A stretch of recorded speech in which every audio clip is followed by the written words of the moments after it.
You are entering the vicinity of an area adjacent to a location. The kind of place where there might be something terrifying, something weird. They're just examples. It could also be something much better. Prepare to enter the Canuckle Zone.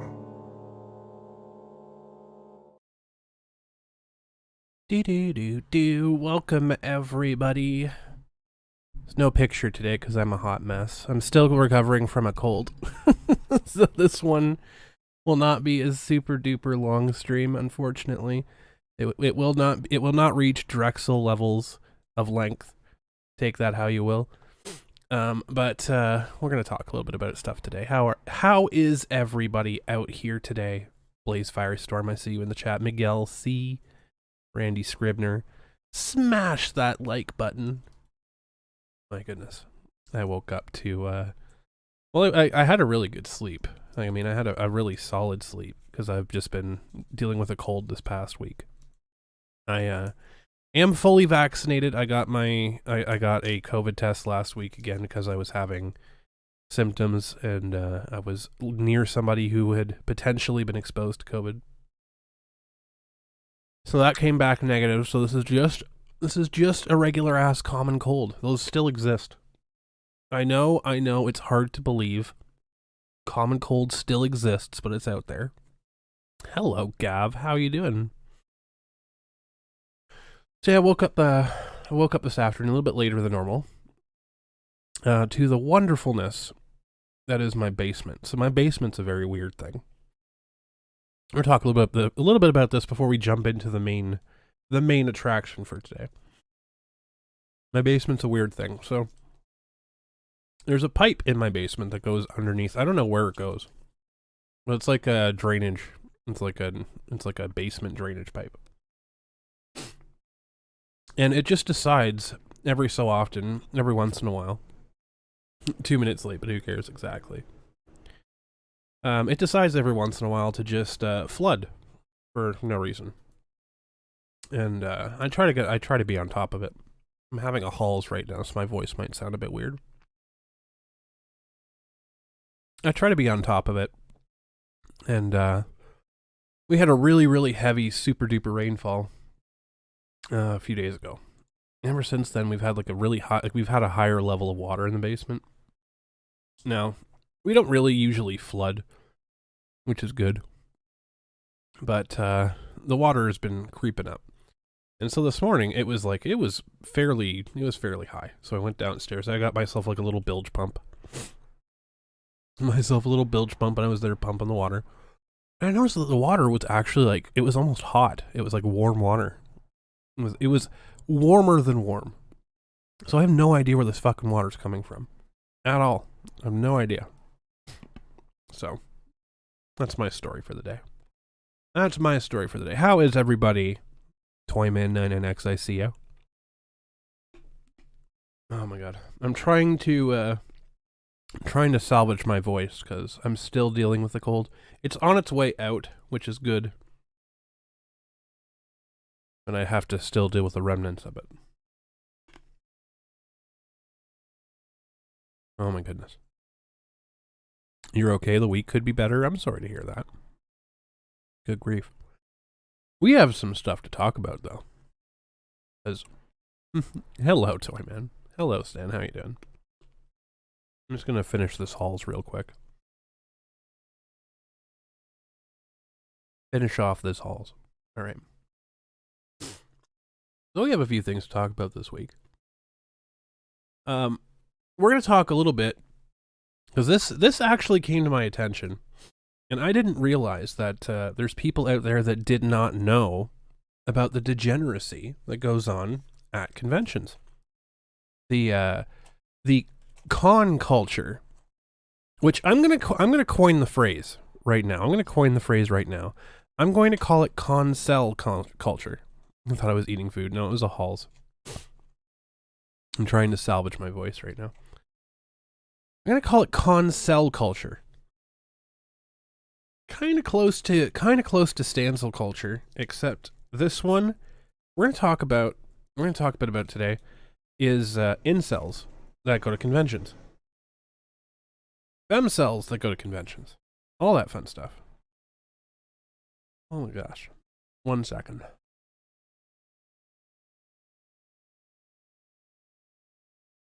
Again, I am a hot mess today, so you're gonna deal with my bunny mom picture.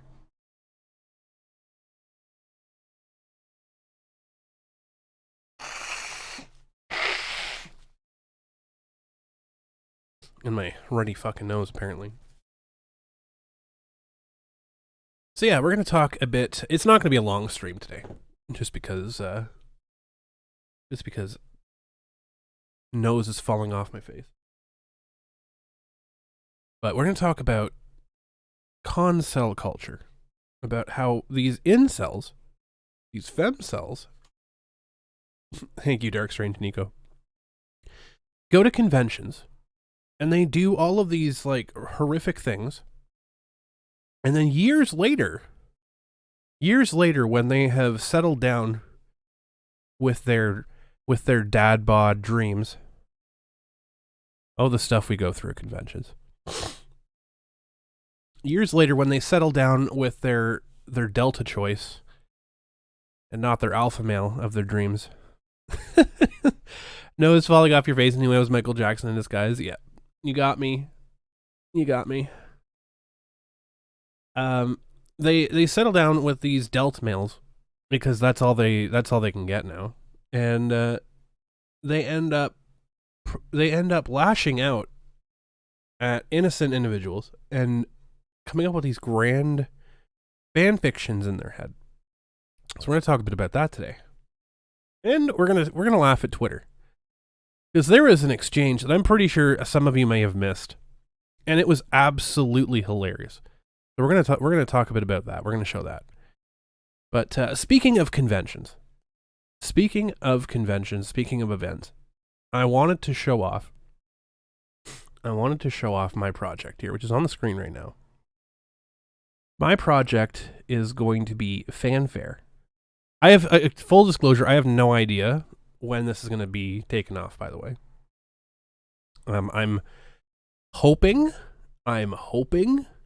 it's going to be in 2023, because I don't think we're going to have conventions in 2022. Not in my region, anyway. I don't think we're going to have them. I think we're going to have it in 2023. Hopefully I can get the groundwork on the ground for that. But we'll see. Keep an eye out. But I wanted to at least, like, I have the domain for it. I haven't attached it to the Wix site yet. So this is just a Wix site. I'm going to be upgrading it and putting it on its own domain. I have the domain. Told you it should be CancelCon. Yeah, you know, we'll get there. And so yeah, I've got the domain. I've got all the stuff. In the process of trademarking, I've got myself my first opportunity for a sponsorship, sort of. I got shortlisted to pitch my idea to a local community group that's giving out cash monies for projects. So I am fingers crossed going to get that. That's going to be really huge for the startup. Really, really good. And I'm going to be talking to other individuals and groups at BoomerCon at some point. Exactly, Stan. Exactly. Going to be talking to other individuals and groups. So this idea here for fanfare is for those of you who have never been to state fairs, I want to, or just like expos in general, I want to smash together like Drexel going to Venezuela. I want to smash together the idea of conventions and expos and state fairs all together into one beautiful package. I want to bring in amazing, unique foods. I want to have unique, cool panels, some really awesome vendors, you know, stuff that you'd have to go out of your way to find. Bring them all together. Live entertainment. I want to have a stage. I want to have a beer tent. I want to have all these things. I want to have like, this is my grand thing. I don't know what the first year is going to look like, but gosh darn it, I'm going to get as close. Grum said smash. I'm going to get it as close to goddamn perfect as I possibly can. I'm gonna make it a great year. So I want to get in great guests. I want to look at the opportunity to possibly bring in the likes of Vic Mignogna, possibly bring in the likes of Quentin Flynn, etc., and those types of individuals. I want people that are there to interact and have fun with the fans. I want people to be there to not just be put on a pedestal and sequestered away from everybody. I want them to be in the crowds and having fun and being energetic and feeding off of them. I want that energy for this convention. So that is my idea. That is my dream for this convention. So we'll see how close we can get to it. You're full of silly soy lulz. You're a millennial. So yeah, we're gonna slam all together in one fantastic event, and it's going to be free general admission. We're gonna have the same idea as what Kitchener Comic Con had. We're gonna have like a freemium type of thing. So we'll have areas. We'll have areas that are pay to access, obviously, like the beer. If we have a beer tent, if we have a beer area, which I'm hoping to get a whole bunch of craft breweries on board eventually, so they can come in and do like a sample thing where you like come in and you buy the wristband. You can go into the beer area. You can go on the token app and you can buy a whole bunch of tokens, which you then can trade for beer. Which is it's the Ribbon Beer Festival model, right? Because we have that in Kitchener. We haven't had it in a few years, unfortunately, but basically you go in, you get the wristband, however much for it is for the day or the weekend, and then you just pay money on the app, because there's no money exchange there. You just pay the money on the app, and then you get the tokens, or you pay to buy tokens at the vendor like area thing, and because you don't exchange money for beer.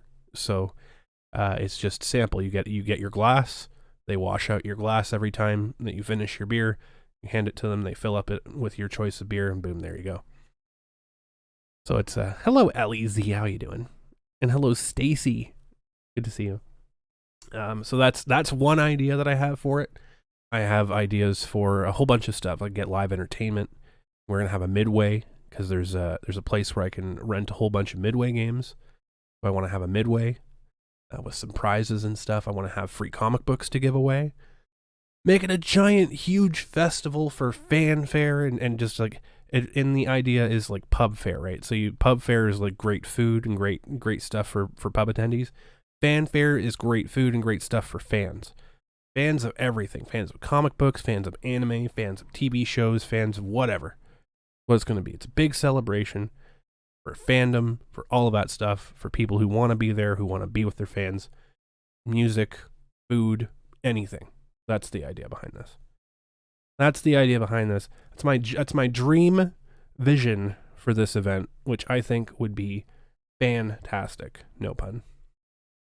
Well, the funny part is, Stan, I could actually host like celebrity boxing, right? Yeah, wings. It would be wings. There'll be ribs.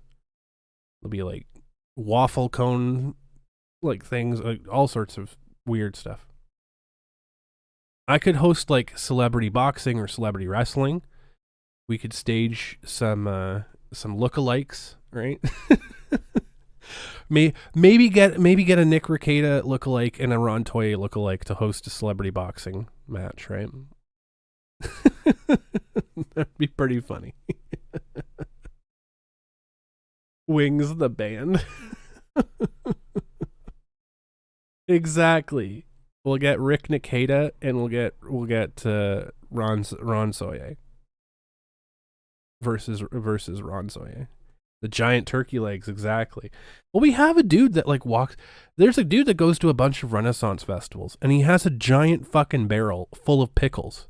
He just walks around selling these giant pickles. It's crazy. It's like they're not small. They're like cucumber-sized pickles that he sells, and it's great. It's like I'd love to have him there, walking around just screaming, "Get your pickles!" Because that guy's hilarious. Hello, Chris Jacobson. Would I try to get the Power Rangers music composer for my event? I mean, if he wants to come, that's absolutely. The thing is I want people there. I want people there who want to be there, who want to have fun, who want to do all that fun stuff. I want people there that are going to make the event great. So, what is this, iCarly? I mean, yeah. I mean, we'll reach out to whoever. Again, this is just the dream phase right now. It's well within what we can do. It's well within what we can do. Buckethead composed the music for the Power Rangers. Maybe he just played the guitar track. I mean, Ron Wasserman may have composed it, but there might have been somebody that like played it or something differently. But yeah, we're gonna do all sorts of stuff, all good, fun, crazy, fun stuff that we're gonna do. So that is my dream for this event. I'm hoping that eventually we can get this off the ground. I'm going to tentatively aim for 2023 because I don't think we're gonna have events in 2022. I don't think so. The way that we're going right now, the way that the COVID situation's shaping up, we just got our brand new package of COVID in the mail here in Ontario. We got a brand new variant straight off the presses. I don't even know. I think it's like the Moo variant or something like that. Brand new, just in time for Christmas. We got a brand new COVID variant released here. So, that's great. Unfortunately. But we'll see where we are. I'm thinking it'll be much easier to run outdoor events, which is why I'm planning this to be kind of an outdoor/indoor event. So, the Toye variant. So annoyed about last week's guest being a pussy. Had so many questions. This is unfortunate. So, guys, I'm really sorry for last week. Let me just apologize. Let me just be Canadian here for a moment and apologize real quick. Moo, I'm a COVID variant. Let me apologize for last week real quick, because last week I had everything set up. Everything was fine. Everything was good. Everything was cool. We were supposed to have, for those of you who don't know, we were supposed to have Russell Greer on the stream. We were supposed to be interviewing Russell Greer on the show, and everything was great. Typical Canadian saying, sorry, exactly. So we were supposed to have Russell Greer on the show. Everything was peaches and lollipops, fine and dandy, and he just didn't show up. Right up to a few days before the show, he was perfectly fine. He thought it was a great idea. He really wanted to come on and share his story. Here's the thing, like, folks, I understand the history about Russell Greer, right? I understand how polarizing he can be. And there's a lot of people out there that make fun of him, and there's a lot of people out there that use it as an opportunity to bash on him, whatever else. As funny as it is, I was going to have him on the show, and I was just going to let him talk. I wasn't going to attack him. I wasn't going to make fun of him. I wasn't going to slam him, whatever else. I was actually sympathetic on some things, because some things that he's been harassed by, I've been harassed by. Well, harassed is a strong word, but, I've had people say mean things about me from the same area that he's had people say mean things about him. So we had some common ground to talk about. And, I wanted to just kind of just chill and chat with him and just kind of go back, like, let him have the floor. Let him tell his story about the whole Taylor Swift situation. Let him tell let him tell his story about, his music and what his projects are doing and et cetera, et cetera. And if he wants to get into his lawsuit, he can talk about his lawsuit. He was totally cool with all that stuff. He was totally down with all that stuff. But then, the day of the show, I sent him a message with the link to the StreamYard, early in the morning. And he could have let me know at all the entire time. You know what? Don't feel like doing it. Can't do it. This, that, whatever else. He could have let me know at any point, and he didn't. If he came on and absolutely listened to his point of view, absolutely, 100%. He pulled out, so now we can legally bash him. We can lock him in the toy box.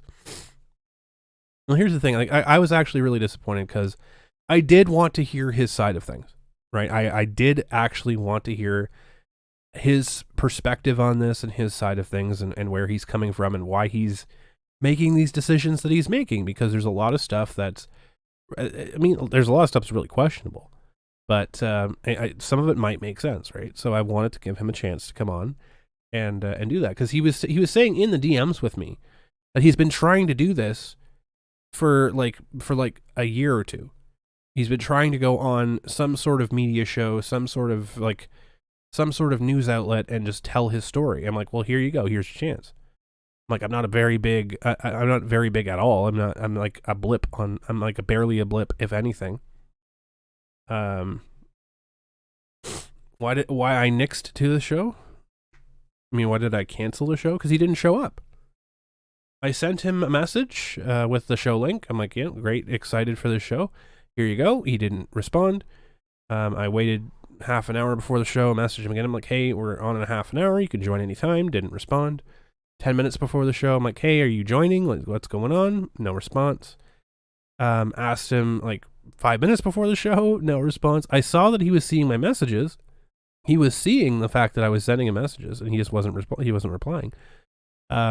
Waited. I even gave him a half an hour past the show time, and he didn't show up. So I still don't have a message from him as to what was going on. The only thing I can assume, and the only thing that I can assume based on facts and evidence, is there was one of the idiots that likes to stalk my Twitter, making comments about my my Russell Greer interview post, saying, "Oh, you don't have any likes on this, blah blah blah blah blah. You're a failure." And it's like, I replied, "Yeah, you're on your 4th Twitter account, so I don't really care what you have to say." I can only assume that they reached out to Russell Greer and said something to make him disappear. That's the only thing I can think of. Is that there's some weirdo wackadoos that were stalking my Twitter that saw I was going to have Russell Greer on the show, and they reached out to him and got him to run back into the bushes. So unfortunate. I mean, it doesn't hurt me at all. I mean, for me to not have a show, I know the people here care. I know the people that are watching right now, and the people that are watching this video in the future, you guys care. But in the large scheme of things, me taking a day off, the world doesn't end. It doesn't stop. So it doesn't matter if I stream or not. It does hurt Russell, in my opinion, because he had his chance to be on a neutral platform that is not just default going to be making fun of him and smashing and bashing his head into the ground. So yeah, it hurts him more than it hurts me at the end of the day. So apologies, folks. I know everyone was looking forward to it. I can guarantee you nobody was looking forward to it more than I was, because I was very excited for it. But unfortunately, it is what it is. It was beyond my control. Can't really do anything about it. I can't force him to come on the show. I even told him he didn't have to be on camera. Like, he could just put up his picture. He could just talk into his mic. You know, that picture of his beautiful smile that he's put up on Photoshop. I don't care. Like, put up some avatar, put up a cute anime girl. I don't care, and just come on and chat with me. But couldn't do it, so didn't want to. You know, yeah. Good old gossip, drumming things up for nothing is what it is. So that's what happened there. But enough of that nonsense. We're gonna talk a little bit. Well, I'm pretty sure it was an idiot troll. That was one of the weirdos that likes to sit on my Twitter and watch everything that I do and claim that I'm harassing them when, you know, they're literally just up my ass all fucking week. So Avatar is your thing. We're gonna talk a little bit. We're gonna get into the main meat and potatoes of this here in a minute, about the degeneracy of conventions. Now, let me actually make sure this window is proper here.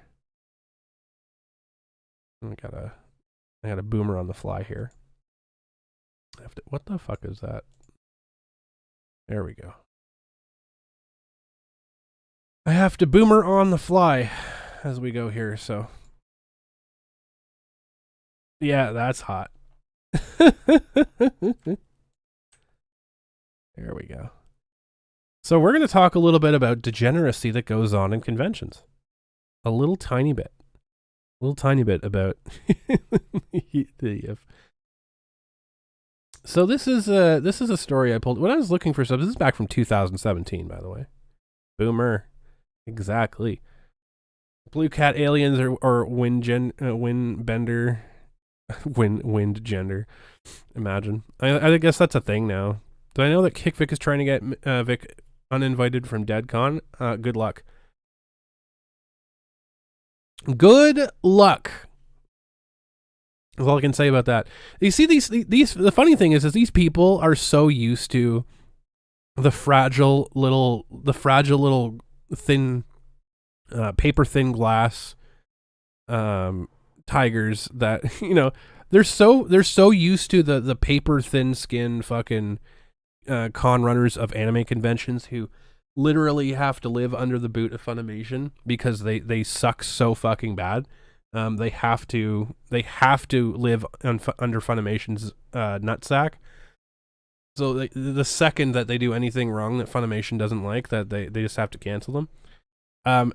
They're so used to dealing with those conventions, they have no idea. They have absolutely no idea what a horror convention runner is like. And the horror convention runner doesn't give a fucking shit. They don't give a fuck about these snowflakes. So, good luck. Good luck trying to get them canceled. The funny part is that horror cons are usually independents. Unless they're run by like a spin-off convention. Horror cons don't give a fucking shit about what some weeb thinks. They don't give a fucking shit about what some nobody halfway across the world fucking thinks. They don't give a crap. They don't give a goddamn shit about any of that. They'll laugh in your face.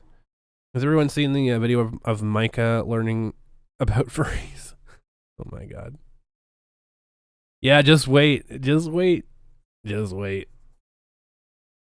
KB finds that you're hosting in October. Let's go. I'm excited. I'm excited to hear about this. Yeah, there's a gas leak at a furry convention. I don't know if that's what this is about, but I think this is about Rainforest. Yeah, it's about Rainforest. I don't know exactly what the hell. Like, okay, I am fringe involved in the furry community. Okay, I'm not hardcore. I am not like anything like this. I owned a mascot suit years ago because it was interesting and it was a reason to go to conventions. You've watched this documentary, so this is an introduction into the degeneracy. Now everyone points out Rainforest is something you don't want to bring up. Everyone points out, and the reason I'm doing this first is because people very first thing they point out is furry conventions as being the most degenerate atrocities on the face of the planet, because oh my god, they're furries, and oh my god, they're doing all these terrible things, and oh my god, oh my god. The funny part is that furry conventions are relatively tame for the most part. I mean, there are some, like Rainforest, that are kind of off the wall. However, so we're going to take a look at this article right here. This is from 2017, by the way. DashCon is terrible. DashCon was terrible. The furries are quick to cry persecution and occasionally have every right with the likes of Tony the Tiger casting shade in their direction. Their cause, however, isn't helped by heaps of bad press being called in the wake of bad apples in their midst. So this is kind of unfair. I mean, you're looking at a very small portion of people in a very, very small community. Like, you're talking about like maybe like a dozen people out of like thousands. No, fur cons are tame, Junior. Fur cons are tame, believe it or not. I know you don't believe it, but I've been in the communities. They are tame compared to some of the stuff I'm going to talk about. With the bunny mask up on screen, yeah, you can say it's a game. It's a tame cosplay, but we know it's the fur, the bunny mask. Make cons great again. There's the Foxler and the Furry Raiders, a band of furries who may not may not be neo-Nazis, may or may not be neo-Nazis. And there's the issue of Rainforest 2015, a cluster truck of epic proportions that has been chronicled by internet historian. Now, I've heard about Rainforest. I don't know anything about it. But when your festival's open with your organizer addressing rumors of an evil curse afflicting Rainforest, you're probably not off to the best start. So people don't understand, like this,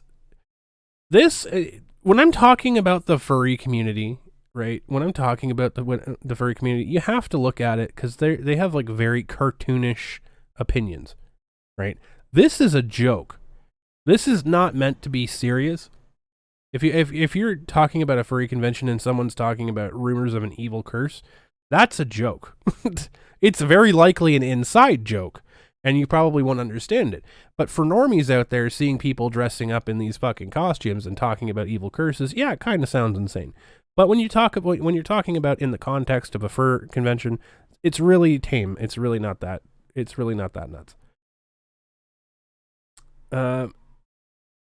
Booze, mushrooms, nitrous oxide, and ubiquitous in the halls of the Hilton where they stayed, lingering stench of poop. I don't know if this person that is writing this article has literally ever been to a convention before, but these things are mainstays in pretty much most anime and comic conventions. Just saying, just putting that out there. One furry wreaked havoc in the hotel's lobby bathroom, unleashing a wave of toilet water of 2.5 inches deep. Well, there you go. I mean, again, this is not exclusive to furries. The history of people destroying hotels at conventions, which we're going to get into. We're going to get into this. The history of people destroying convention hotels and causing it so that hotels do not want to have convention attendees at them is so high that Anime North struggled from this. Yeah, the stench that some fans can produce. Exactly. The stench that some fans can produce. How do you do that in a bathroom? Probably cherry bombs.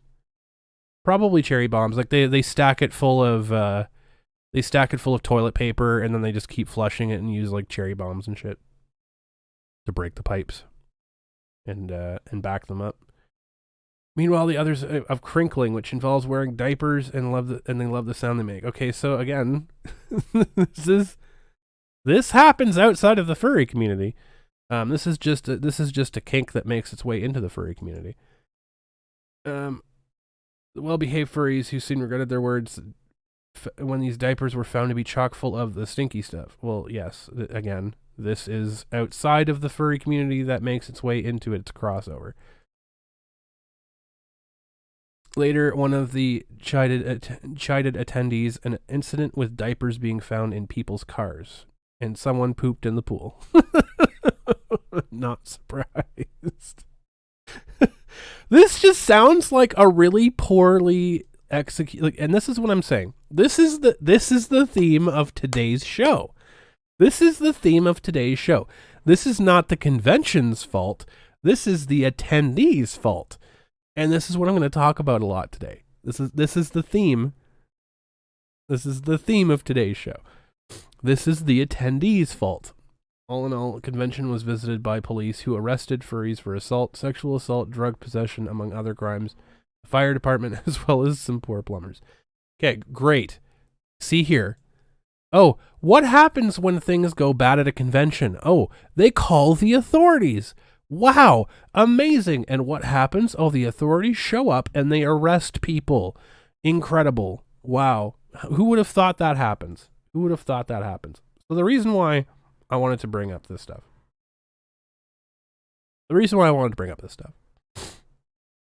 Is because this is painted to be only happening at fur conventions.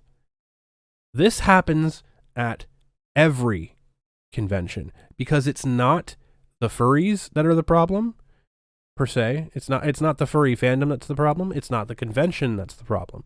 It's the attendees. That's the problem. It's the quality of people that decide to go to these events, and we're gonna talk a bit about that.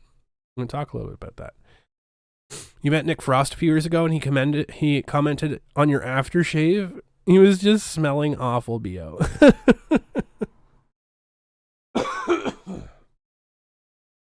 Yeah, they actually called the police. Amazing, isn't it?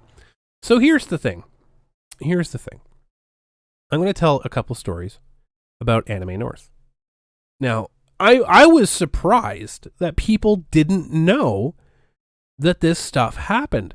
Now, it doesn't happen at the convention, because if it happened at the convention, then people would get arrested, like they did at Rainforest, or whatever the thing is called. Rainforest had people drinking and doing drugs and doing all of these terrible things at the convention, and the convention took care of it, right? People got arrested. People got taken away. So here's the problem. Here's the problem with conventions, right? The first problem is that you have underage and young people going to conventions without supervision. You have 13-year-olds, 14-year-olds, 15-year-olds, all going to conventions, most of the time out of city, so they have to go into a hotel. They have their parents paying for the hotel. Their parents are not staying there. Their parents are not attending the convention with them. So they have hotel rooms, sometimes 5 or 6 of them to a room. And you have these people going here, underage, just in the budding situation of their adulthood, right? They're just learning about themselves and the other genders. So you have all of this stuff. You have hormones racing. You have all this stuff mixing up together. And so at the convention, they have to be on their best behavior because they're being watched, right? So what happens at these conventions? Oh, they meet new people. They hear about parties. They get invited to a room party. No one's talking about age, right? You're all in costume. Everybody's in costume at conventions, usually. Especially when you're that young. You're in cosplay. You meet up with a group of people that are in the same sort of like genre of cosplay that you're in. You hit it off with them, you know. They might be 19, 20-year-olds. They might be 18. They might be 17, 18. But, you know, they have access, like they might be 19. They have access to purchase alcohol. They have access to purchase drugs. And you've been spending the whole day with them. And you don't look young. Some kids don't look young. Some people don't care. They'll invite 13, 14, 15-year-olds to this room party, right? Because you're in the same hotel. They bring these kids in. And there's lots of debauchery going on, right? There's underage drinking. There's underage, you know. There's underage manhandling going on in these rooms. And then years later, it's like, this is the stuff that is beyond the convention's control, right? It literally happens at Anime North. Because I've been there. I've heard about the stories. I've been invited to some of these things firsthand. I never went because that's not my shtick. I don't like that shit. You did that 6 or 12 to the same room, did it twice? Yeah. It's because like these kids come here, like they spend all their money on their cosplay, right? They have no money. And so they have to stuff like 6, 8, 10, 12 people in a room to afford the $100 a night because they have no money. And there's people like laying on top of each other in the hotel rooms because they're just there to experience the convention and then boom. But you have stuff happen all the time. You have the bad eggs, just like you do in the furry conventions. That will be like, oh, I brought, you know, a 24 pack of bud. I brought like a gram of weed. I brought this. I brought that. I brought the cocaine. All of this stuff. It happens at Anime North. And I've seen it happen with my own eyes. I've seen it happen before. And I don't partake in it. There's a reason why I didn't go to Anime North. There's a reason why I didn't go to Anime North after a few years. I went like twice. But there's nothing the conventions can do. And you hear stories, and it's very clear that Anime North has trouble with certain hotels, because it's no secret that attendees are destructive little gremlins. Attendees love to destroy things that are not theirs. And it's only, and again, it's not the vast majority. Really, it was the highlight of the event for you. Your cons seem different. Most people who attend would be driving in distance, and most would be family oriented. So this is the thing. It's like we get people, like, and this is, I don't know how it is in the States, but we in Ontario here, for the longest time, the only events of note were in Toronto and like Niagara Falls, basically, like Niagara Falls, Hamilton. That was it. So if you lived in Barrie, if you lived in Kitchener, if you lived in London, you didn't have a convention to go to. So you had to travel an hour or 2 or 5 to go to the convention. And it's not like someone's going to spend 5 hours driving, go to a convention for 8 hours, and then drive home for 5 hours. They're going to stay over. They're going to stay at a hotel, especially if they're a kid, especially if they're 15, 16 years old. And their parents are like, all right, I'm going to drop you off. You're going to stay there the weekend, and we're going to come and pick you up. That happens a lot.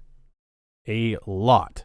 Because parents don't want to go to the fucking anime conventions and be surrounded by a bunch of smelly children. They don't want to do that. So they drop their kids off. And they let them go. And then they don't know what the hell these kids get up to in the weekend. And it's like it's the equivalent of bush parties back in like the 80s, 90s, right? Kids would go out to bush parties, like underage kids, like 15, 16-year-olds would go out to the middle of fucking nowhere, because we actually had the middle of nowhere back then. Everything's fucking developed now, so you literally don't have the middle of nowhere to go to. But back when there was no buildings around, yeah, you could just hike in the woods for 20 minutes and then break out the weed, break out the beer, have a bush party, have a bonfire. So yeah, that's, you know, and that's this generation now. Like, they just go to conventions and they go to hotel rooms and they have 20 people to a hotel room, and they just, you know, do whatever they want to do. And you get drinking, you get drugs, you get, you know, mahamana that go on there. And we're seeing, and this was very, very, very common, by the way, from the early 2000s. I think probably to the mid 2010s. Early. Because you see it all the time. Because we talked about this before, actually. How attendees go to these conventions and they get attention from the opposite sex for the first time, right? They're usually socially awkward. They're usually overweight. They're usually, you know, very awkward, period. They get attention from the opposite sex because, a photographer wants to take photos of me. Oh, wow, they're being so nice to me. We saw this before, right? This is where, like, terms that I don't normally really like come into play, because these terms get kind of thrown around a lot and they don't make any sense.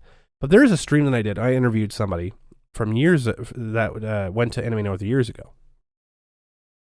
And she was claiming that she was groomed by a photographer over several years, who knew she was underage, and who had been engaging with her in sexual talks and things like that for many, many years.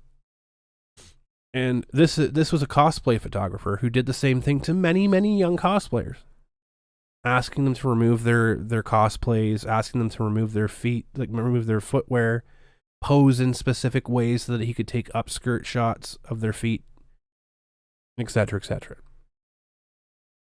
And it came out last year, I think it was, that he had been selling these photos for profit.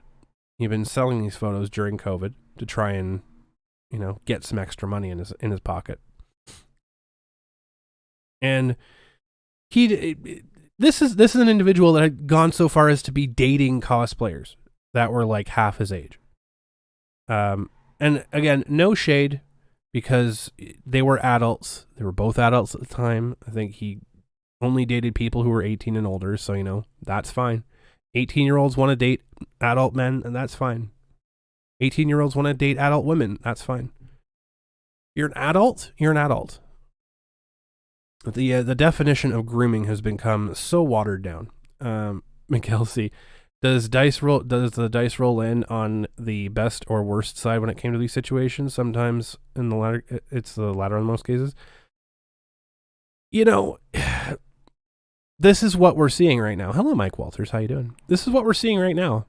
We're seeing 15 years later.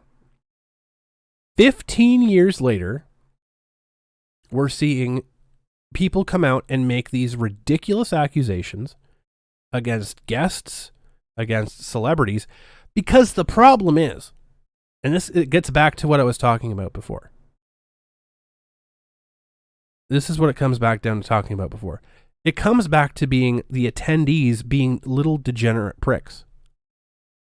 It is the problem of the quality of attendees that come to these events.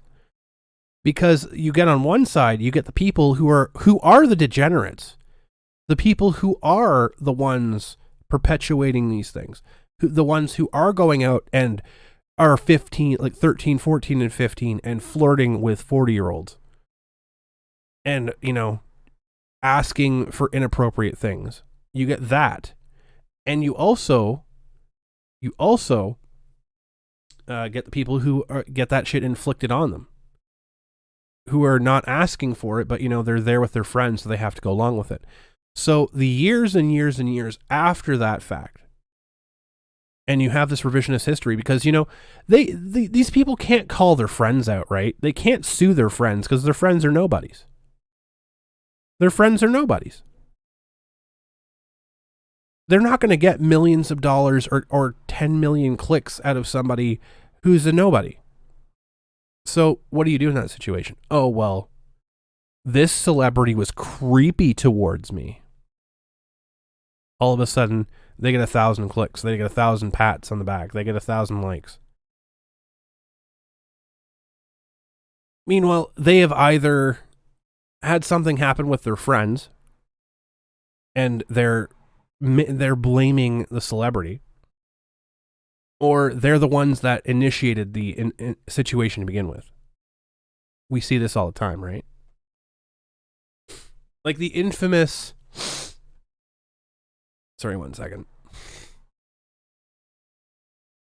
To blow my nose real quick.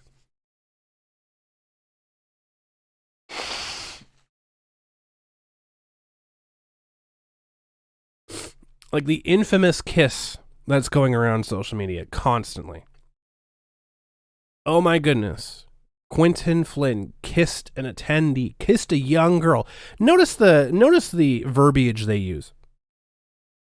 Notice the verbiage that these individual people use as well, by the way. Oh, an adult man, an old man kissed a young girl.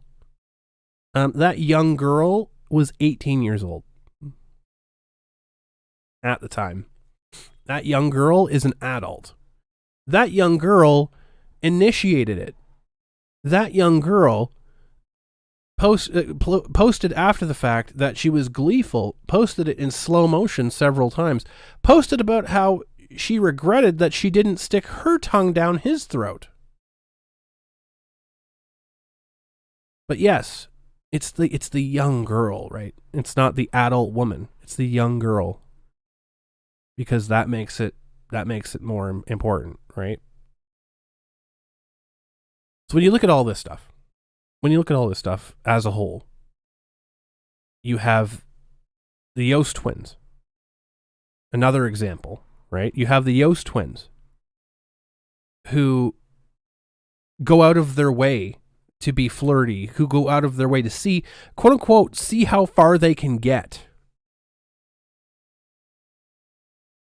See how far they can get and what they can get out of celebrities. Adult women, by the way, we're not talking anywhere even close to questionably legal age. We're talking about well into their 20s and 30s. We're talking about the groups of people that literally go to hentai panels, that go to yaoi panels, that go to yuri panels. We talk about these people. And these are the individuals. We talk about the LJ Montellos of the world who literally go off script during a scripted interaction with an underage attendee, by the way, and who sexually assault a minor off script during a masquerade. We're talking about these individuals. These are the people that come forward years later and say, I was assaulted. I was assaulted by, this person was creepy towards me. No, they weren't. You were creepy towards somebody. You were creepy towards somebody, and this little telltale heart in the back of your mind is bumping so hard, you can't even think anymore. This is the Chrissies of the world, right? This is the Chrissies of the world. This is the Chloes of the world who have interactions with their favorite voice actors, who have these delusions that, you know, I'm the only girl in the world that they're paying attention to. And then they find out that they're not. That's not being creepy. You didn't win. You didn't get past the finish line. You didn't get the ring on your finger. That's disappointment. The fact of the matter is that there are a lot of individuals out there that do really terrible things. There are people that, like, you know, crap in the pool, just like in Rainforest here. They do this for whatever reason. They do it because they're not, because of anonymity. They do it because they think they can get away with it. There's plenty of debauchery that goes on. There are people, the entire point of YetiCon, and YetiCon is so, it's such a weird situation. For those of you who don't know, YetiCon is a convention that was held in Blue Mountain.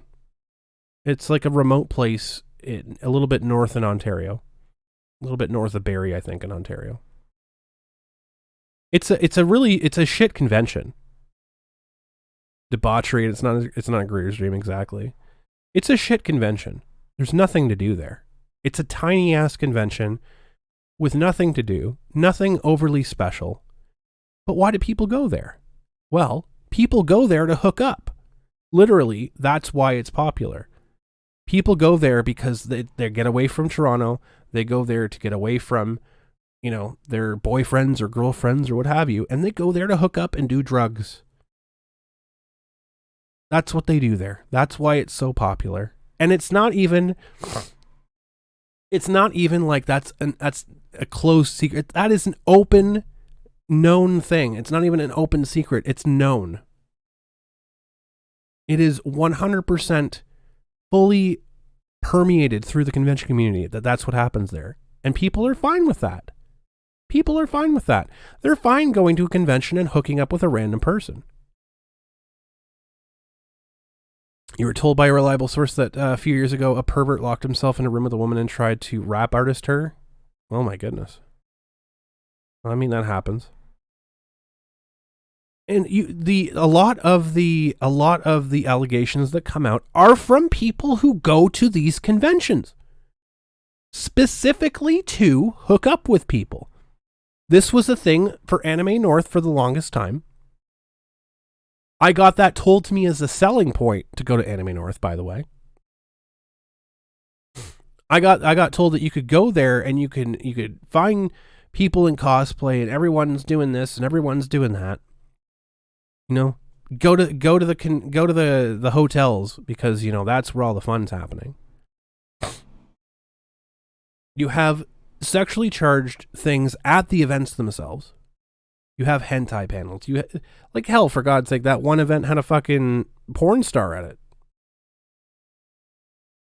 Like, you have sexual content at conventions. And for the most part, good conventions do gatekeep that from underage attendees, but some conventions don't. Because let's be real. Volunteers aren't always checking IDs. Volunteers aren't always checked into their tasks. What happened to nerds not being able to get laid? Well, this is the thing. It's like you have incel nerds that go to these conventions that hook up with other incel nerds. And then years later, when they're staring at their 400-pound husband who can't get off the couch because he's so drunk, they're staring at that and they're like, oh my God, I could have, I slept with this celebrity and now I'm with this. I have to settle with this now. And then 15 years later, after that happens, after they're married, after they have kids, after they have all of the usefulness sucked out of them, then they have a problem. Then they come forward and say, I was assaulted. I was kissed against my will. I had Thorbod. Exactly. I was assaulted. I am a victim. I deserve praise. I deserve better now because now I'm like this life. I have to live this life now. They blame their failures. They blame their failures on a chance interaction that happened years and years ago. So we're going to laugh. We're going to laugh here. 1 second. Which one do we do first?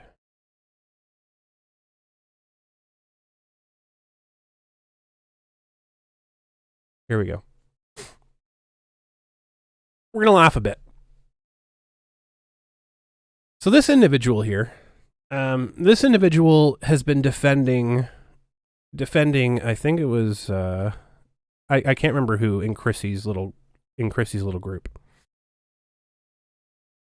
The girl who was at Anime North that kissed Quentin Flynn.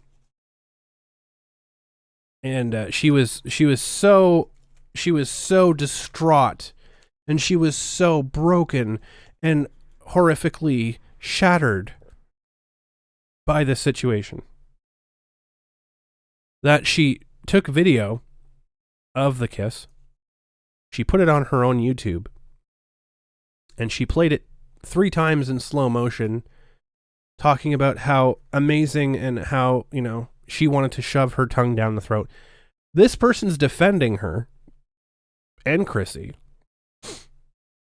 because, if it's so easy, if it's not true, then why doesn't Quentin just come out and defend himself? Why doesn't Quentin just come out and investigate himself? And if nothing is bad. So yeah. So this person here is saying that she's been to AN twice herself in 2006, being one of those years. And she was 18 years old. And she went with a group of 3 other people who are all 18 years old, by the way. We're all 18 years old. This person was the term gaslighting gets thrown a lot. This person actually was gaslighting, by the way. If you want to find out what gaslighting is, you can't now because she's locked her Twitter down because she got BTFO'd so fucking hard. So fucking hard. So I call it out immediately. The thing is here, folks, you have to understand. I survived Anime North 19 and all I got was a hate mob on my birthday weekend. There you go, Junior. You have to understand here when we're talking about these individuals. You're going to see me react extremely aggressive to some of these individuals. That's because I have a nose for these motherfucking trolls. I know when someone is trolling. I know when someone's being genuine. I know when someone's going Socratic on me. I don't appreciate when people go Socratic on me because that's an insult to my intelligence. This person here, pictured, on Twitter, by the way, so definitely not a privacy complaint. This person here was going the Socratic method. She was trying to present herself as reasonable and rational while making really, really stupid claims and really, really dumb claims. She was trying to present herself as rational and normal when fully well being a part of the hate mob, but just trying to dress it up a little bit. So she's friends with, and she was part of the group that was with the girl that kissed Quentin Flynn, and she's trying to stand in here and defend her friend. She's really bad at it.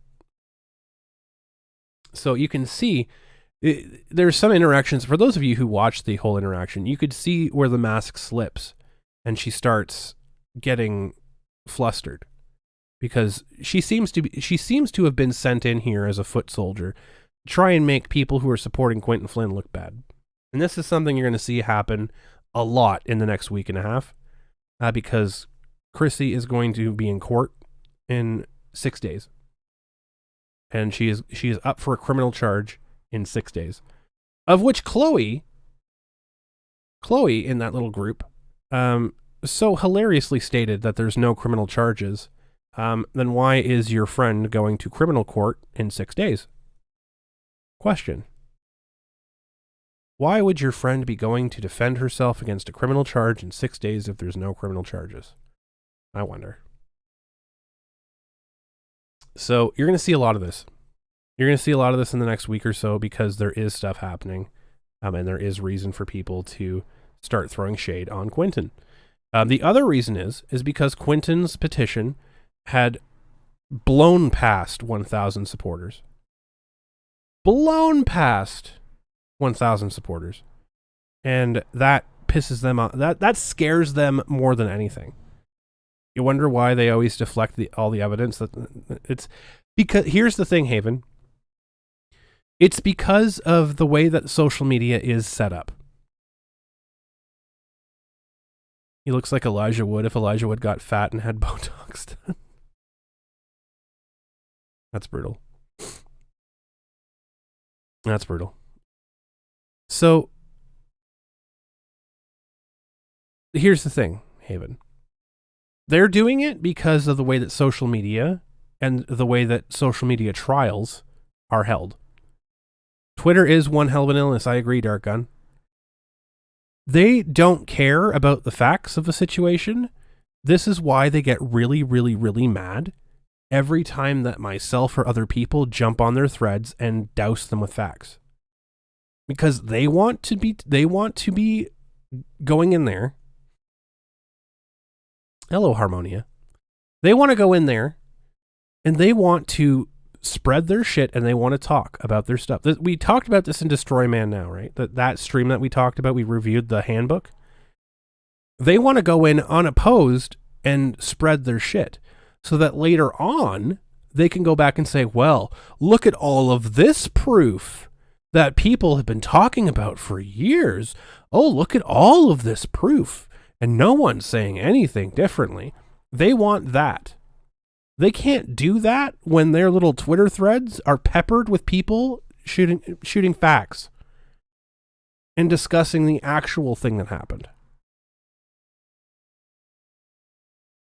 So this is why they get mad when we come in here with facts and evidence. It's not because of that. It's because they want to twist the facts and evidence. They want to convince the general public who they're planning on trying to convince later by pointing back to this. It's like that one thread earlier this week when I turned the tables on them. Another friend of Chrissy and Co, by the way, made a stupid comment, and so I called them a predator. I said, "Well, you're a predator.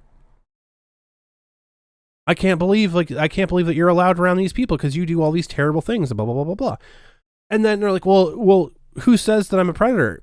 And I quote myself. I'm like, right here, it says you're a predator and you didn't say anything against it.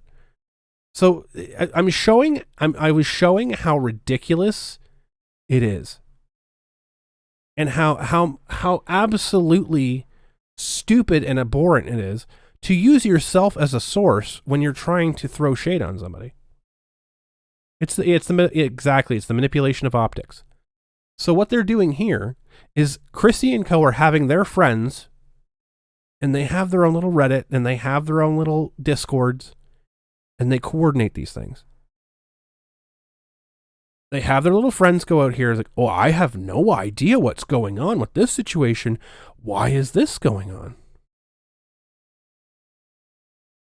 Why is this happening right now? I have no idea. Somebody show me the proof about what's going on. I found this Google Drive randomly. Sure you did. Bullshit. You didn't find this Google Drive randomly. You're best friends with the people who are pushing this bullshit. And you're coming out here trying to make it look like it's a bigger situation than it is. Because these are the marching orders for these individuals. So you'll see here in this thread, for the record, if you read all the way through, I do agree this whole ordeal should be left to the proper unbiased authorities, the police, to sort out. That's what, if for what it's worth, I do sympathize with his wife. So here she is after this is her comment after she's already gone to social media and said a bunch of really stupid things and put a whole bunch of opinions out there that would taint the audience. Instead of telling her friends, hey guys, you should probably just shut this down and go to the police, she's telling people that are bringing up refutations and bringing up facts that, hold on, this should be taken care of by the authorities. We're just going to come out here and make allegations without any sort of backup or without any sort of evidence. But, you want to come out here and give me evidence? Oh, hold on, this should be taken care of by the authorities. So I come back, obviously, if it was that serious, then you should have reported it at the time. You didn't, and your friends didn't, which is true. So it's not worth making a deal now, especially since it's nothing remotely of your business of what happened between other consenting adults. Because her issue was she was with her friends. She was with her 3 other friends, and her other friends were acting flirty and getting sexually involved and sleeping with people and blah, blah, blah. And she wasn't. And she had a problem with that. So at the time, her friends didn't have a problem, kissing people or sleeping with people. But she did. So she didn't take it up with the authorities. She didn't go to the police because her friends didn't have a problem with it. Consider that. And then she tries to make herself out to be a martyr here. I only stuck my neck out because people were demanding a witness to say something, so I said something. Bullshit. Bullshit. Timing is everything here. When the initial issues came out, you could have come out and said something. You chose to do it a week before Chrissy's going to court. I got attacked for it only because it wasn't the right kind of whiteness that fit the desired narrative. I think she meant to say witness. But, Freudian slip. So, here again, she's trying to make herself the martyr. It's like, no, you know exactly what you witnessed. You know exactly what you witnessed. And she kept asserting, she's like, well, I'm only saying what I know. What I know is what I know. What I know is what I know. I know what I saw. I was there. I know what I know. You don't know anything. You're not being honest about the facts. You're not being honest about the facts here. And, I said my piece. Think of me what you will. I said what I know to be true. What you know to be true is false. It has been proven false. But I know what I know. You saw one thing. You saw one thing of what you thought you remembered from 15 years ago. And we agree that this whole ordeal should be handled by the real authorities, not Twitter wannabe cops. So why are you talking? So I say facts don't change, and your bullshit won't change facts either. If you agree that it should be decided by authorities, then why are you on Twitter trying to push BS? Keep trying to play for the crowd. You're so transparent, you could do ads for Windex. Keep saying you know, and what you know is false. It is not fact. Facts speak against what you know, and you can keep bleeding. It's what I know. It's what I know. It doesn't change the facts of the situation. And then she comes back and says, the authorities, actual detectives, should investigate. This is where the mask starts to fall off, folks. They would have the legal authority to pull cell phone records, email history for both Quentin and the accusers. If Flynn really wanted to clear his name once and for all, he shouldn't be afraid of the official investigation. To which one person, I don't have the tweet in front of me, to which one person replied, well, the accusers shouldn't be afraid of an investigation either. Fucking mic drop. Then I'm like, so I quote her. I'm like, you should prove he's not guilty. We don't need to provide proof. And she says, what are you all afraid of? An official investigation anyways. It's the fastest way of getting this dealt with once and for all. Then fucking go to the police. Tell your friends to go to the authorities. Why are they afraid of the police? Why are they afraid of an investigation? Why are they crying for an investigation now after they've gone and scrubbed everything? Let's think about that for a second. Why are they afraid of being investigated? Why are they so afraid of going to the police in the first place? They have to wait until they have scrubbed everything and laid out the pipework for everything before demanding the person that they have victimized go to the police for an investigation? Fucking what? Fucking what? Literally demanding that Quentin investigate himself when he's gone to court. He's won a protection order because someone was harassing and stalking him, his family, his workplaces. So he should then have to go to the police and ask them to investigate himself? It's already been done, you morons. Are you that thick? You're coming out on social media now, 6 days before the person that you are out here campaigning for is going to court for a criminal charge. A criminal charge. Are you mental?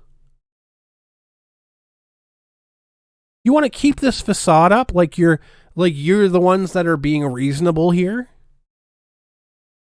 And then after all of this, delete your tweets and go private. Lock your account down. Help me, my narrative isn't being listened to, I'm being attacked. Get out of here. Get off the internet. Get off the internet. The fastest way of getting it dealt with once and for all, that's why your friends waited 15 years. That's why your friends waited 15 years to make a big deal of it, right? They want the fastest resolution. I'm sure they do. That's why they waited until he got married to make it a big deal, right? It was such a problem, and they wanted the fastest resolution. It's not how the world works. Yeah, too bad everything's been archived already. Oops. This is what I'm talking about. People out there may wonder why I'm so aggressive against certain individuals. Because I fucking know within 2 tweets. I know within 2 tweets if they're a troll. The one guy that come out there, I have no idea what's going on. I just found this Google Drive. I can't believe that this is happening. I'm so concerned. I want to believe Quentin Flynn. I really do. I want to believe Quentin, but oh my God, I just don't know. And so it's like, well, there's a Google Drive out there debunking that Google Drive. And all that nonsense. And the person's like, oh, well, I haven't seen it. Post the link, post the evidence. And so I bring in the person who literally made the Google Drive. I tag the person who did it. And this dude freaks out, has a pants-shitting meltdown that I'm tagging somebody else instead of just linking the Google Drive. Has a pants-shitting meltdown. And then, on his own, says, oh, it's that one? Oh, well, I already know there's a debunk to the debunk. So you aren't brand new to the situation. You already have contact with the people who are spreading bullshit. They clown themselves every single time. Only 2 tweets went out the first tweet. Oh, the first tweet I already know. It's the second tweet that confirms it. Morpheus. It's the second tweet that confirms it.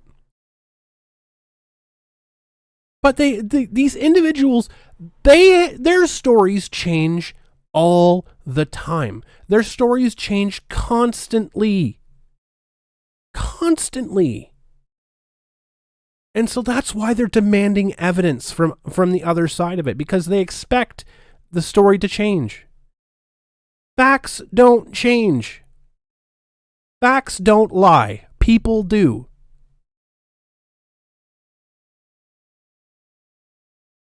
That's what's going on here. That's what's going on here. We're going to see this ramp up a lot more.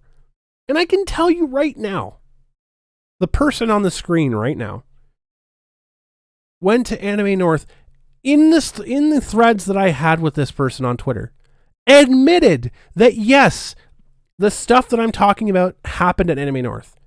The underage parties, the underage drinking, the drugs, the hookups. And that's why she chose to not go back. But she went back. She only went a couple of times. But her friends were engaged with that stuff. Of course they were. Because they weren't ham planets.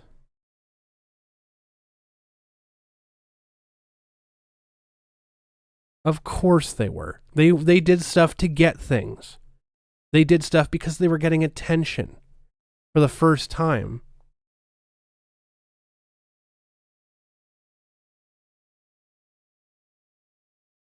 So looking at all of this stuff, it's like, I 100% know.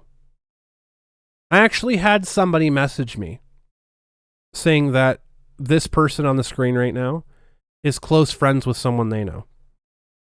And they're one of these people that just drinks the Kool-Aid and just goes out there with the first thing that they see. She's just doing it to protect her friends. She's not doing it to protect the truth. She's not doing it to protect integrity. She's doing it to run deference for her friends. That's all. And I can tell you right now, these people are disgusting. They're disgusting individuals that are defending actual criminals and watering down actual criminal actions. And these are the individuals in the Toronto cosplay community that cause such issues for the good people in the cosplay community, the good people in the convention scenes.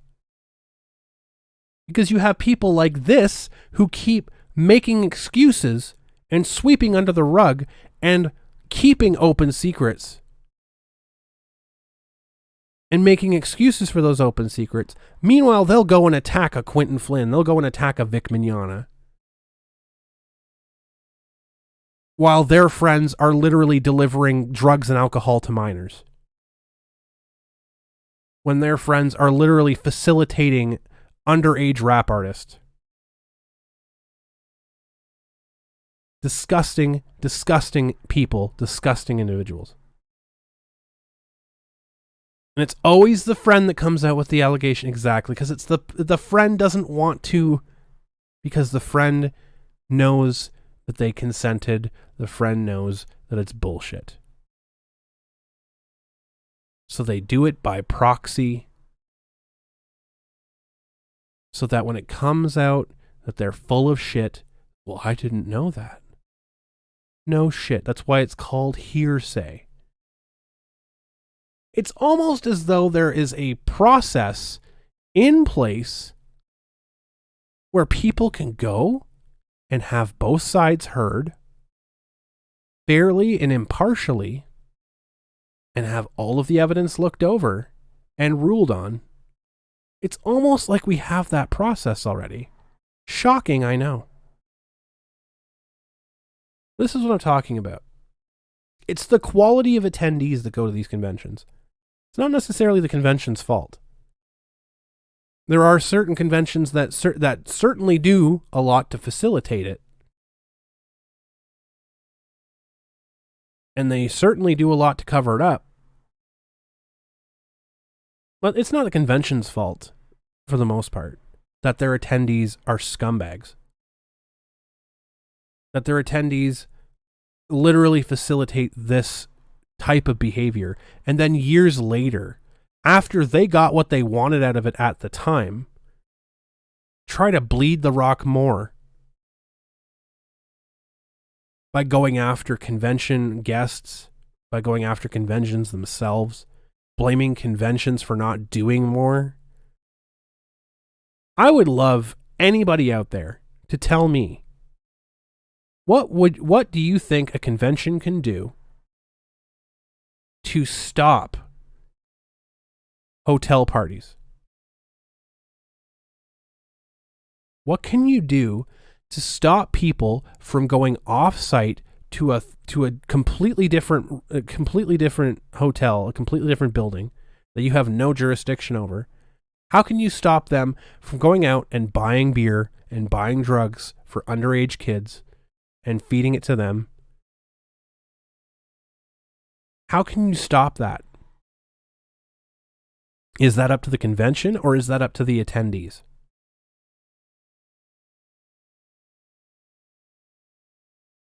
If you're part and party to these situations, if you go to one of these parties, are you asking everyone's age?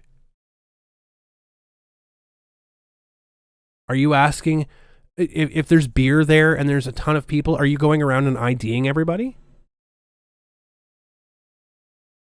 Nobody does that. If you're drunk and you have a hookup with someone, are you asking how old they are? You probably should be, but are you really doing it? I'm asking the attendees out there, the people that are making these accusations after 15 years. Do you have something in the back of your mind that's really bugging you because you did something that you know is wrong and now you're trying to make up for it? Is that what's really happening here? Do you have regret? Post-nut regret? Seek assistance. Find help. Stop trying to destroy other people's lives over it. Stop trying to tear other people down over something that you regret because you had a kid with the Thor bod, the dad bod Thor.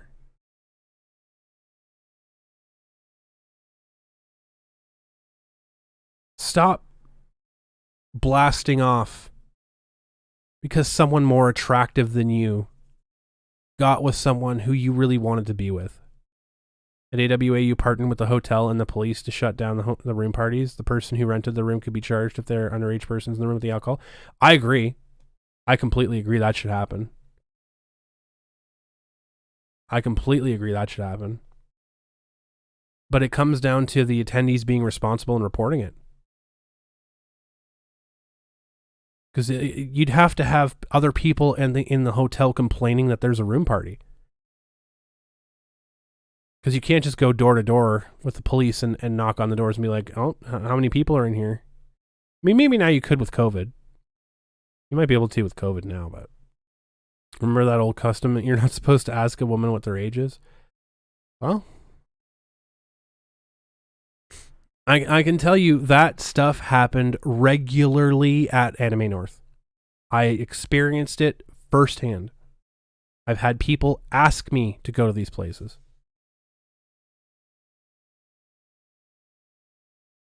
You regretted cheating on your husband at a hotel during a convention, but you don't see you going on Twitter and blasting the guy that you screwed? No. That's because you're an adult.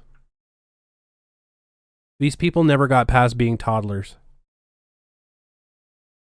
They look at their life and they regret where they are. They sit there with like 2 or 3 kids with a man that they don't find attractive. They try to tell themselves that they're attracted to the dad bods. They try to tell themselves this and that. Nobody wants to be with them. It is what it is. They're at a point in life where they don't like where they are. They don't like their life. And so instead of taking personal accountability and responsibility, they go and they blame. They pick the one random thing out there they can try to make money off of. A chance encounter with a celebrity. Exactly, the endgame Thorbod. You did this because folks would complain about the noise coming from these rooms? Absolutely. That needs to happen more, Stan. That needs to happen more. And it doesn't happen, unfortunately. Doesn't happen up this way. And they absolutely should be held responsible. These people come out and they use Me Too. They weaponize Me Too to go after people that they don't like. They don't use it to go after the right people. They go after it to go after the people that they don't like. They weaponize these situations. And it's often because of stuff that they have done in the past that they aren't proud of. And they're like, well, I would have done it in that situation, so that means that person did it. No, it doesn't. Because you are a degenerate that would take advantage of underage people does not mean that the person that you're mad at would do that. Look inward. The people, the Christies of the world, the Chloes of the world, this individual on the screen right now. Look inward and find help, because Lord knows you need it.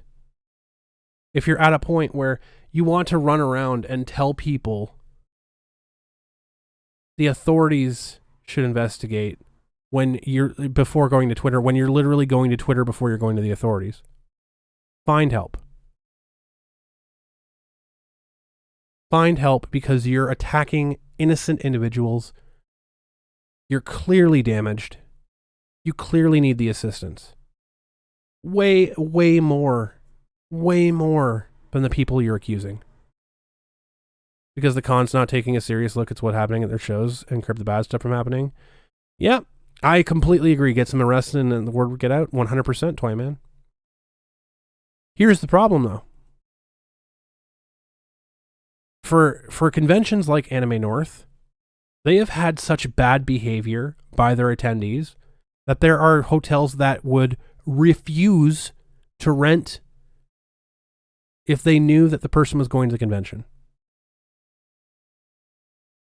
So much so that the quote-unquote convention blocks that are designed for Anime North are more expensive than regular rooms.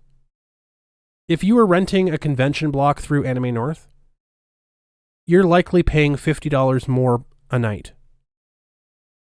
because the hotels charge more for the attendees, because they don't want them there.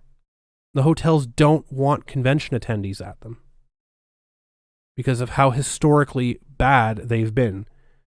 There was times where there's been notices put out because the con attendees have destroyed rooms. These behaviors, people talk about it. Thank you guys for the love. I appreciate it. You guys are amazing. Yeah, the person on screen's been admitted to being impressionable too. Hello, Ragnarok Knight. Oh, I'm so I was completely out of it today, Ragnarok Knight. I'm sorry I didn't make the VIP room. I had like a mini flood in the basement to take care of, so I all over the place. I forgot to make the VIP lounge. Hubby's saying enjoying watching the New Vegas playthrough. Thank you. I'm going to be playing a bit more tonight. I'm going to be starting Old World Blues on my Twitch. But these individuals here, people reserve the outrage for the furry community, when in reality, there are people in those fursuits. There are regular people inside those fursuits. And it's worse when you go to a convention that is not a furry convention, because they don't have the fursuits to hide in. Just regular people. And you can't tell the difference. You can't tell the difference between these people. They go to conventions and they're just as degenerate and just as disgusting and just as horrific.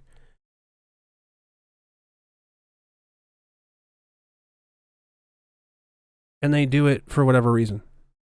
And you get people like this on the screen right now that enable it. You got back from the dentist? Oh no. Oh, it's like, I don't know what the heck's going on with my basement. My basement's just like taking on water. And there's no reason for it. It's been a few days since the rain. I'm guessing it's probably some like sewage backup though. But I've been trying to keep it down. It's not too bad. It's not like a huge massive flood. It's just flooded more than normal. You seen that? You would tell the hotel that we're not responsible for the attendees too. Please charge the person. Exactly. Charge the fucking person that did the damage. But you can't. You can't charge them because they have no money. That's why they're sticking 20 people in a fucking room. Exactly. People don't change just because they have a fucking costume on. There are mutants that are able to do by an impressionable crowd. Absolutely. Absolutely. It's so terrible. And I was shocked that there were people out there that didn't know this happened at regular events. I was shocked. There are tons. I don't know if it's at a point where conventions need to start requiring chaperones. If you're under legal age, I don't know if it's a point that below a certain age you have to have a guardian with you, a parent or guardian with you, to be at the event at all times. I don't know, but we're at a point where these situations are becoming so consistent. Yeah, the person who rents the room has to have a credit card on file or they don't get the room. 9 times out of 10, it's the parents. 9 times out of 10, it's the parents or it's a friend that has a credit card. I remember at Kitchener Comic-Con, we had requests from guests that we would bring in because they didn't have credit cards. That we have someone put a credit card on file for them.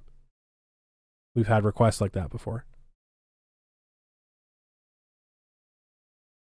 And it's at a point now, I think that, some of these events, like, you agree with that, but why the hell would you want your underage kid running around at a convention? Some parents don't care. Some parents don't know what goes on at conventions, Ragnarok Knight. If there was news that got out about half of the... if there was an article that was written ever about the convention culture, about them having underage parties, underage drinking, underage drugs, underage hooking up, parents would never allow their children to go.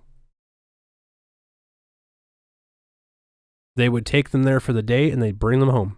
They would never let them go for the weekend.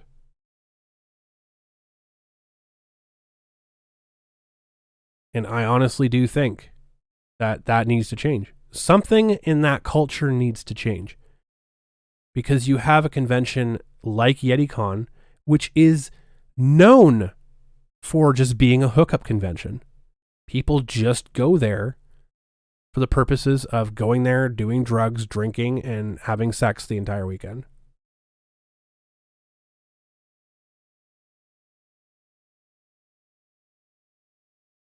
So again, I don't know what the solution is there, because it's not necessarily the convention's fault. Some conventions do the whole like little wink, wink, nudge, nudge thing.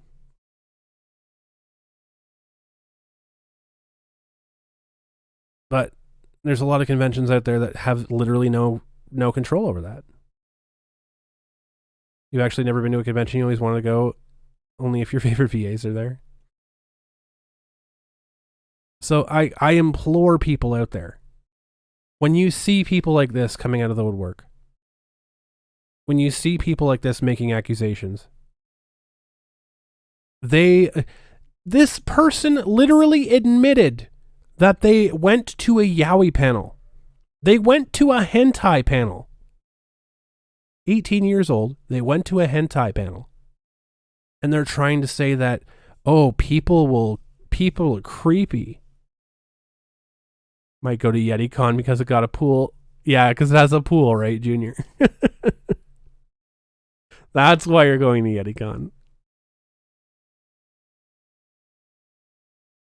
Anime Central, similar in that regard. They opt to have orgies in the hotels next to whatever event they hosted. Exactly, yeah.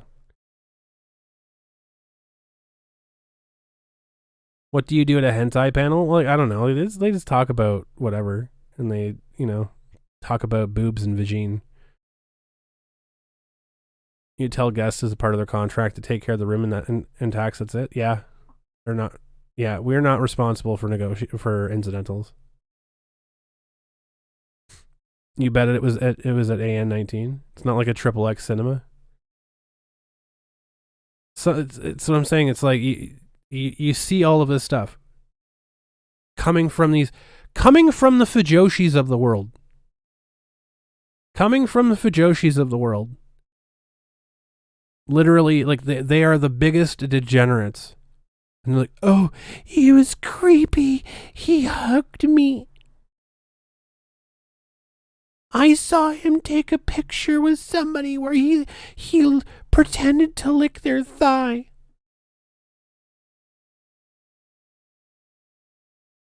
And yet they're perfect. Yet they are going to a convention purposely, intentionally, for the explicit purpose of going to a hentai panel.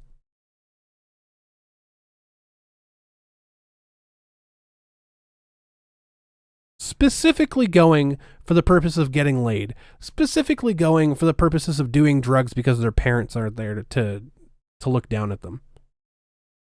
Yeah, hugging somebody is creepy. Let's talk about the person that went on a masquerade panel, went off script, and shoved her tongue down the throat of an underage minor. Let's talk about that.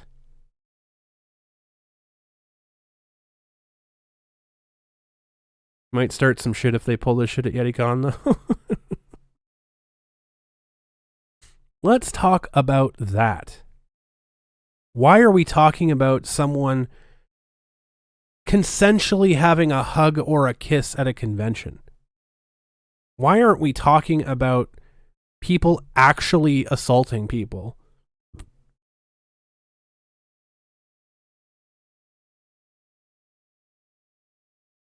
Why aren't we talking about that? I think it's time we start.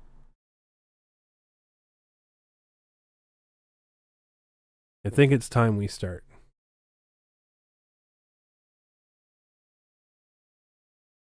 Seriously.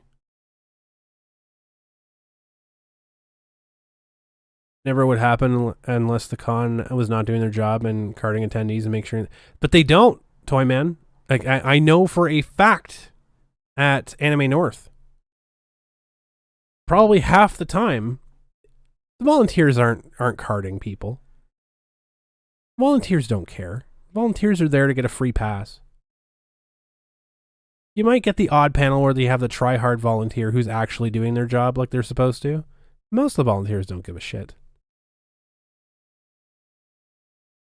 Most of them don't care.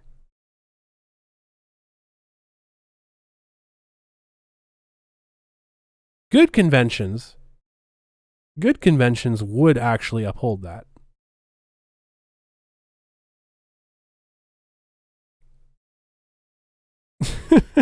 You picked up Vic and got a kiss from him. But it all starts No, exactly. People really do get assaulted, and it's horrible. And they actually do get assaulted, and they never go back to conventions. And you have these clowns. Like, oh, can I get a hug? Oh my god, if I had the chance, if I thought of it at the time, I would have shoved my tongue down his throat, playing the video 3 times in slow motion, and then years later saying, I'm offended. It's what you can get out of it now, right? What you can get out of it now. Please. If it wasn't important back then, it's not important years later. So please, keep your hyperbole off the fucking internet.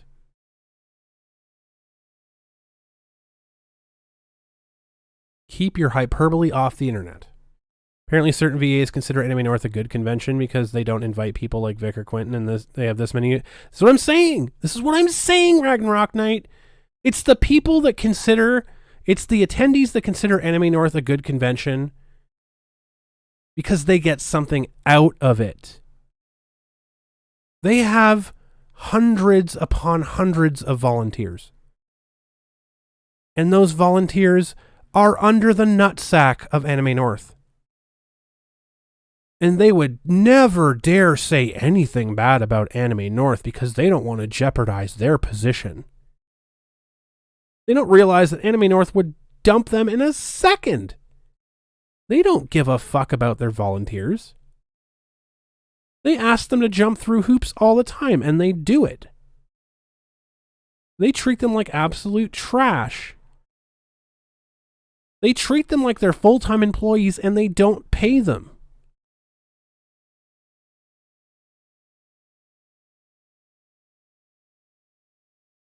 And it's all because they get a shred of authority at Anime North. They get a shred of authority. And so they hide all of this stuff that goes on that is well known. We're not talking about broken staircase shit here. This is marketing. Like they literally market that this is what happens at Anime North. They use it as a selling point. The convention does it. The volunteers do. They use it as a selling point to bring their friends in. It's disgusting. Yeah, and Anime North spends a whole minute investigating it, right? Because no one talks about it. No one dares say anything because they jeopardize their power.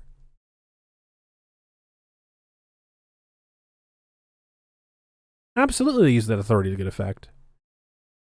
Like, oh, I run this particular thing at Anime North. I have authority. Vic has a 7-foot Starship Enterprise model that you stuffed into your car. Quentin put his arm around me. Help assault. Come on. Come on. Be better, folks. Do better. If you want to, for the people out there, for the Chrissies of the world, for the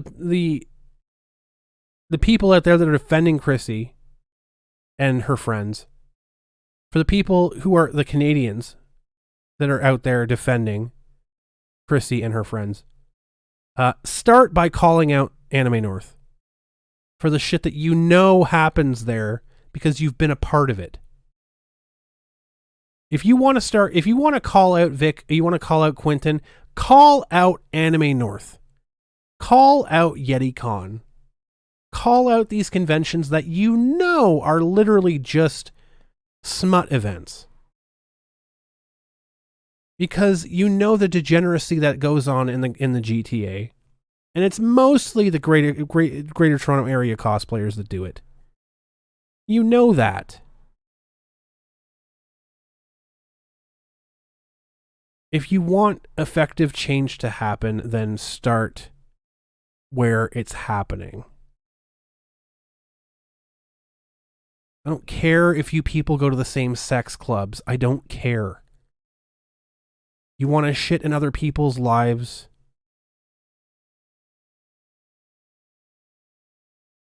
You want to make excuses for other people.